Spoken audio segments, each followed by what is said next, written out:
All right, it's Monday, August 3rd. We've got 5 games on that first 5 board we're going to get through with you today. And it includes the Cardinals in New York. We've got Tampa in Denver, where looks like it's going to be 93 degrees at first pitch. You got Toronto and Houston against the team that's won 5 straight. You got Pittsburgh rolling into Milwaukee, trying to stop the bleeding. San Diego is at Arizona to close it all out. And we have a trade deadline almost upon us. Hey, it's Joe Raineri, WagerTalk.com. Let's dive in to this ever-changing landscape here. We'll start with the Cardinals at the Yankees, as the Yankees are sending Cam Schlittler to the mound at home.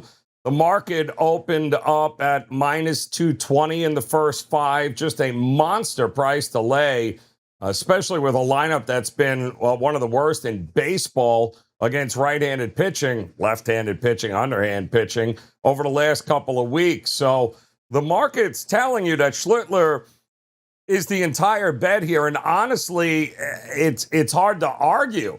Schlittler's ERA sitting at 2.04, and that is by far the best number on the board tonight.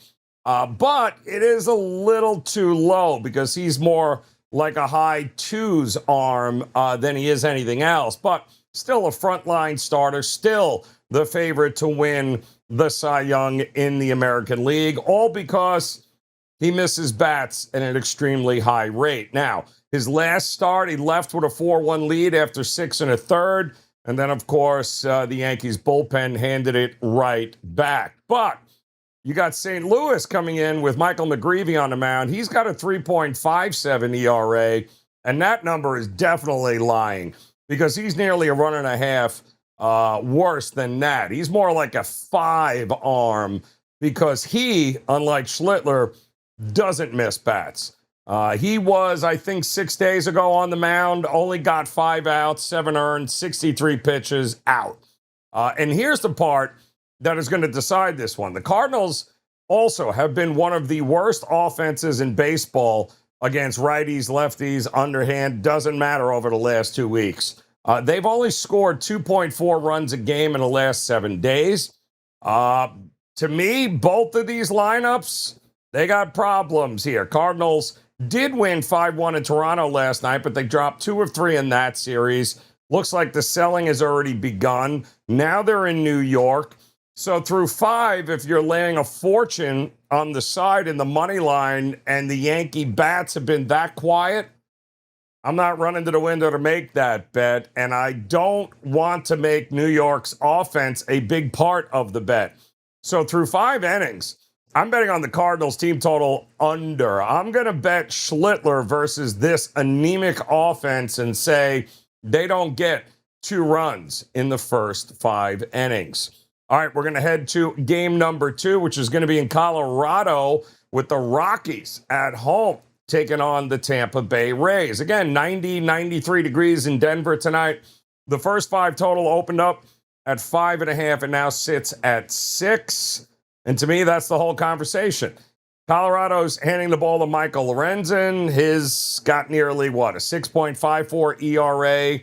It's just a little high, but nothing crazy. He's a low 5s ERA type of arm, because he's a guy that also doesn't miss a ton of bats.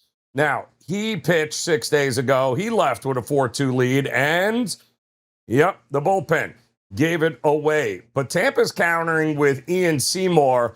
He's a lefty making his 8th start of the season. He's got a 4.37 ERA. It's a little high because he does miss a ton of bats, but he also tends sometimes to hand out too many free passes, and putting extra runners on in that thin air is how a first 5 can get away from you in a hurry.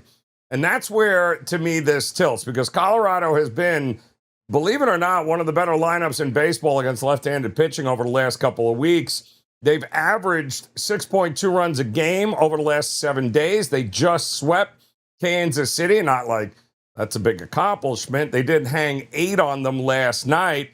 But Tampa's bats, they've been middle of the pack against righties over the last couple of weeks, and lefties, really.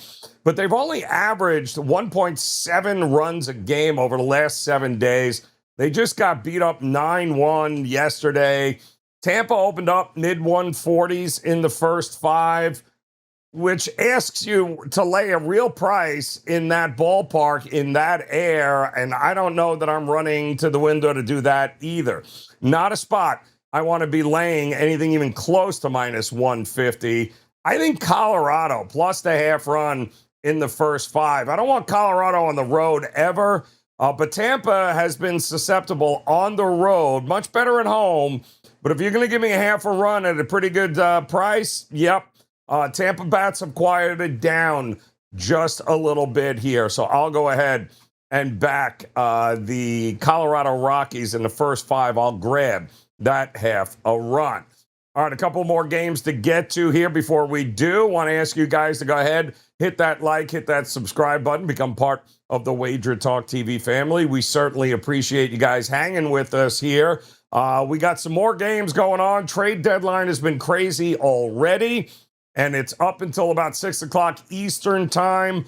And one of the teams that I don't know what the hell they're doing is the Blue Jays. They're taking on the Astros. They're buyers, they're sellers. They're in last place in the American League East. And Shane Bieber is on a mound for Toronto there tonight. Now, the last time we saw him, I think I was sitting in this chair telling you guys, in fact, against the Washington Nationals, that I thought he really turned a corner. Boy, I could not have been more wrong. Last time out against Washington, he walked 6 guys and got 2 outs. 6 guys and 2 outs. That's all he did against the Nats. He needed 42 pitches before they ended his suffering and finally got him out of the game. He's got a 5.74 ERA on the season, which already looks terrible. And it's probably a run too low because he is walking more than 5 guys per 9 innings. And when you have an ERA that ugly and it still makes the guy look better than he is, yeah, that's when you tend to want to look the other way. Now, Houston, interestingly enough, is countering with Christian Javier. Remember him? And now he's got some question marks. He's got a 7.17 ERA, but that's way too high because he misses a ton of bats. He's still working his way back off a long IL stint, but he's been working out of the bullpen. And in fact, his last start was back on July 12th. He did throw 5 shutout innings in relief 7 days ago. And I think the number is misleading here. He is much better than that 7.17 ERA. And meanwhile, the Houston Bats are crushing it. They've been the second best offense in baseball against right-handed pitching over the last couple of weeks. They have scored 6.5 runs a game over the last week. They've won 5 straight. They just swept Texas. Yordan Alvarez is going to win the Triple Crown. Jeremy Pena are just killing it. And that's a nightmare for a guy who can't find the zone like Bieber right now. And Toronto, middle of the pack against righties lately, averaging just under 4 runs a game over the past 7 days. Now, Houston opened up minus 130 in the first 5. I'm sorry. When you can't miss bats and you have command issues, which is what Bieber has, Houston's lineup is a tough one, man. I mean, they are hard enough to get through without giving them free traffic on the base pass.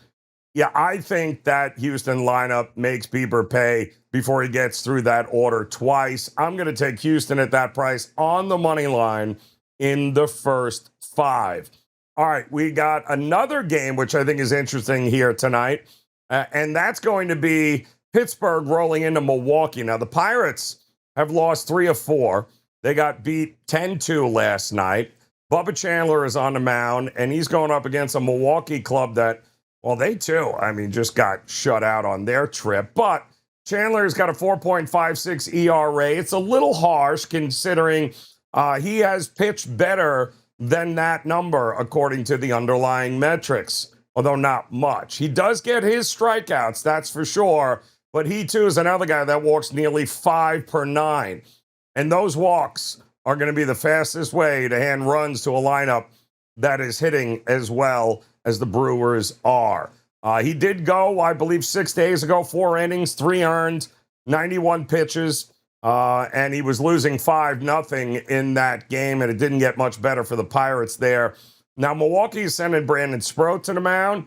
He is exactly what his 5.05 ERA says he is. He's going to punch his share of hitters out, but then he'll give it right back with a whole lot of walks. And here's what makes this one interesting. Milwaukee only scored 3.5 runs a game over the last 7 days. But over the last couple of weeks, they've been a top 5 offense in baseball against right-handed pitching. Jake Bauers, by the way, has been crushing it. So it's been a cold week, but a great matchup here. And I'll take the matchup every time because Pittsburgh's the opposite. One of the worst lineups in baseball against righties over the last couple of weeks. 3.6 runs a game this past week. Doesn't change that. Milwaukee opened up minus 140s in the first 5. That's more than I want to lay on the money line. So I think the Brewers are going to get back on track here. I would lay the half a run through the first 5, and you can get that at minus 110. All right, before we get to this last game, the Padres at the Diamondbacks, again, want to thank you guys for hanging out here. Head over to the page, wt.buzz/JR. I do have a best bet locked and loaded here for you tonight. I also have a free play up on my page at WagerTalk.com. Check that out, wt.buzz/JR. All right, let's head to Arizona here because I think this one is certainly worth talking about, and it's about as close to a coin flip as you're going to see on the card here tonight. San Diego opened minus 111, Arizona minus 116, and the first 5 total opened up at around 4.5. Now, the total is where we want to look here because Arizona has Brandon Pfaadt and his 4 ERA, which, by the way, is just a shade too low because, well, he doesn't miss a lot of bats, certainly not like he used to, but he did throw 7 shutout innings in his last start against a Pittsburgh lineup that, well, they haven't been able to buy a hit all week. Now, for the Padres, who did just pull off a trade for Robbie Ray of the Giants, they're going to go with Michael King. Now, he's interesting, 3.38 ERA. That also about a run too low because he's closer to a mid-4s arm. Now, he gives out his fair share of walks, too. But he also doesn't give up a ton of hard contact, keeps the ball on the ground, which is great. 4 runs in 6 innings in Colorado.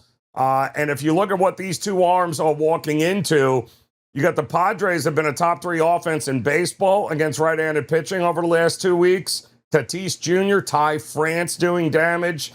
They have scored, on average, about 5 runs a game in the last 7 days. Now, Arizona, by the way, is right there with them. Top 10 against righties over the last couple of weeks, averaging just under 5 runs a game over the last 7 days. So both lineups are strong. Both of them are seeing a right-hander tonight. Neither one of these guys is the type of pitcher, I think, that will shut hot offenses down. That opening at 4.5, still available right now. I am seeing some 5s as well. I think the over is the way to go here. Expect some runs early in this one here tonight. And there you got it, guys. 5 games in the first 5 for you. And there's only 8 games total on the card here today. But again, trade deadline tonight. A lot of guys right now walking into locker rooms trying to figure out whether or not they're going to be with the team come tomorrow. Lot to break down. We'll have a lot more on this tomorrow. But don't forget, wt.buzz/JR. Go grab that best bet I've got here tonight for you. Check out that free play. And make sure you hit that like and subscribe button. Become part of this Wager Talk TV family and make plans to come back and join me again tomorrow for what is going to be a whole lot to discuss with a whole lot of reinforcements on contending teams. We got buyers, we got sellers, and we got a whole lot of first 5s to talk about. So best of luck. Enjoy the games tonight. Cash those tickets. We'll see you again tomorrow on Wager Talk TV. Good luck.